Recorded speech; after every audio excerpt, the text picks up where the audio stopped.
Hello there and welcome.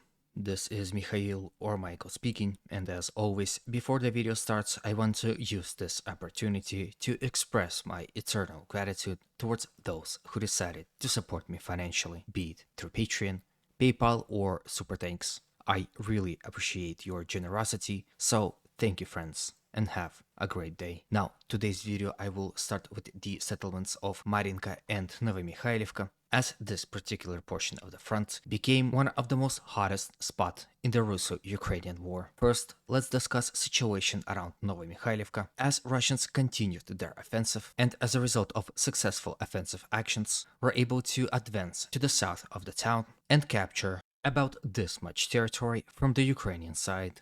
Now, to those territories, let's add territories Russians were able to acquire yesterday. So those territories were captured yesterday and these territories were captured today. We can see how significantly the dynamic here changed, and in comparison, just remember how much territories Ukrainians were able to free in the few months of hard fighting all throughout their summer/fall offensive. There will be no exaggeration to say that those territorial changes are of most significant importance. With it, Russians are now able to directly assault the town of Novomykhailivka from the east, southeast, and south as well. This recent territorial change will also allow Russians to attack to the flank of the Ukrainian forces located in this sector, reaching this road and making the situation for the Ukrainian defenders within Novomykhailivka as desperate as it can get. Again, the dynamic is such that the city might fall sooner than we all expect. One of the reasons why is hidden behind its geography.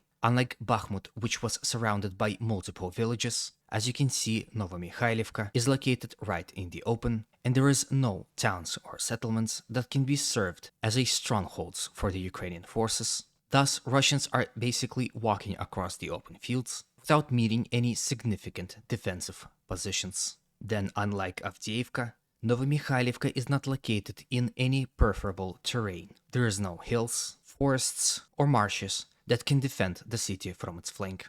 Generally speaking, I'm sure that if Russians continue to be more successful here to the northern flank and will continue to capture forest lines after forest lines, Ukrainian forces within the city will soon find themselves outnumbered and outflanked from three vectors, as Russians will start assaulting the city from all possible directions. That, of course, will force Ukrainians to retreat and take defense in the village of Praskaviivka, and then eventually in a much bigger and better suitable for defense Kostiantinivka. Basically, those are the reasons why I personally believe that Novomykhailivka will fall much sooner than we all would expect.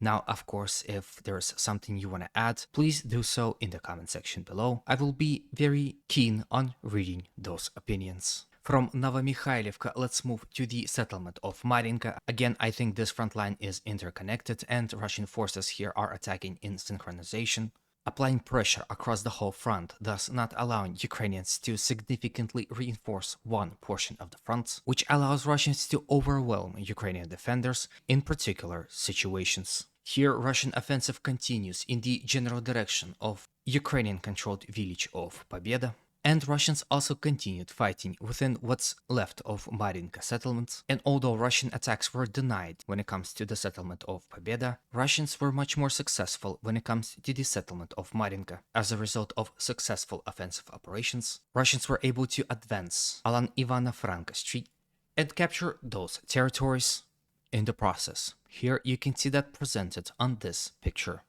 As you can see, very little remains to be of Marinka.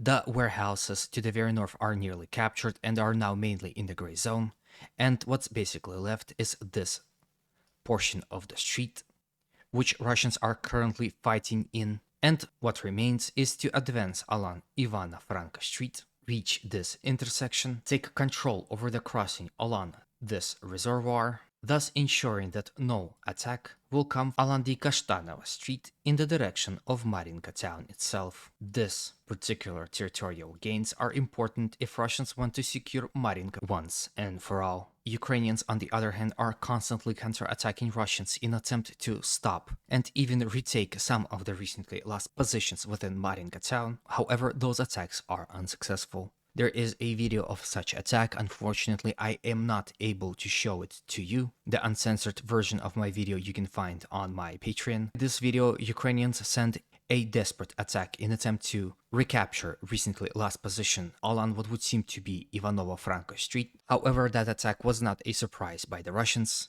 They were completely prepared, and as a result, the entire contingent of Ukrainian forces was destroyed in a matter of hours. The end result is also visible on the video, so make sure to check it out on my Patreon page.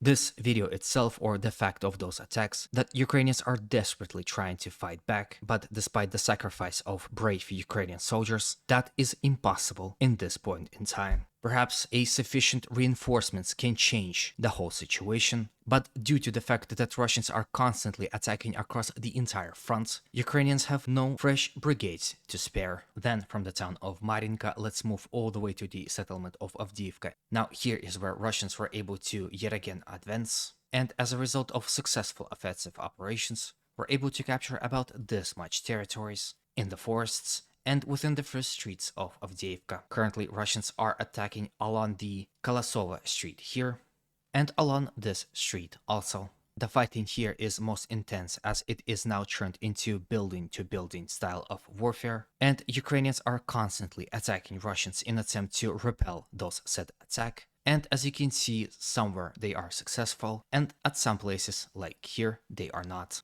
Slowly but surely, Russians are digging into the very outskirts of Avdiivka, and soon will find themselves out of the forest and within the city itself. Then from here, let's go to the northern flank, and although there are no territorial changes to report, I feel obligated to say that Russians continue offensive operations here also as they attack across the entire northern flank. It is done in attempt to overwhelm Ukrainian forces and penetrate Ukrainian defenses, at least at some places. Fighting continues within Stepovo village, across the rail line, all across these fronts, and of course in the general direction of currently Ukrainian-controlled settlement of Novomykhailivka. Ukrainians are counterattacking Russians in attempt to stop them, and one of the most heaviest fighting is reported within Stepovo village and to its very flanks, and also around Avdiivka coal plant.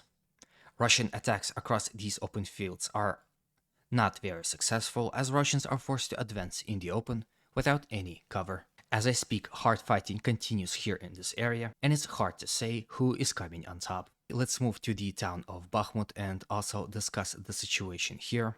As a result of offensive operations, Russians were able to advance ever slightly near the village of Khromovo, and those are the territories that they were able to acquire in the last 24 hours.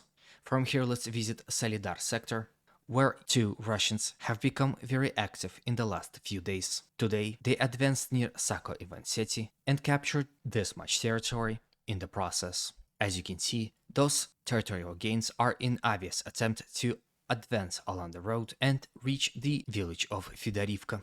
Let's stay here for a while and discuss recent territorial change in favor of the Russians to the northeast of Vesele, where Russians were able to advance along this road that leads to the village of Berestove. And here on this picture, you can see exactly how much territories that was. Now, as you can see, this is in general direction of a significantly big city of Seversk, which is an important logistical hub for the Ukrainian troops in this entire area, and perhaps we are witnessing the restart of the operations in attempt of fully capturing this town. Again, your opinion is more than welcome in the comment section below the video.